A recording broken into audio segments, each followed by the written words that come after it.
What employment rights do I have under supervision? Imagine trying to rebuild your life after incarceration and wondering what work options are open to you. When you are under supervision like probation or parole, your employment rights are guided by what the court and your supervising officer set. Usually, you are expected to keep a lawful job, which often means working at least 30 hours a week. But your probation officer can excuse you from this if needed. Your job search or current employment will be watched and checked through documents, contacts with your employer, or even by observing your work. This helps ensure you follow the rules of your supervision. Before changing jobs or work situations, you must tell your probation or parole officer. They will decide if the new job fits your risk level and does not cause problems for you or others. Certain jobs might be off-limits, especially if related to your offense. For example, if you have a sex offense conviction, you might not be allowed to work with children or vulnerable groups. Most of the time, you need your probation officer's approval before starting a new job. This means you have to give details about your prospective employer and job.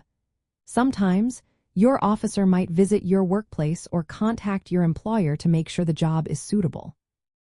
Your probation officer also keeps track of your compliance through financial checks and community visits. This is to make sure you are meeting your employment conditions. In some places, you might have to tell your employer about your supervision status. This can affect your job search and how you interact at work. But officers are expected to be discreet when checking your employment to avoid risking your job. Supervision rules often requiring you to work full-time or participate in approved programs like education or vocational training. Sometimes, exceptions are made, such as if you are a stay-at-home parent or in special circumstances. The goal of these rules is to support your return to work and reduce chances of returning to trouble. Balancing these rules with the challenge of finding a job can be tough. You might worry about disclosing your status or managing appointments with your probation officer. It's important to stay open and honest with your officer about your work situation. Asking for their guidance can help you navigate restrictions and find opportunities.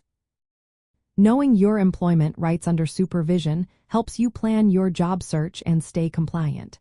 This is a key step toward building a stable life after incarceration. Staying informed and working closely with your supervising officer makes your transition smoother and more successful.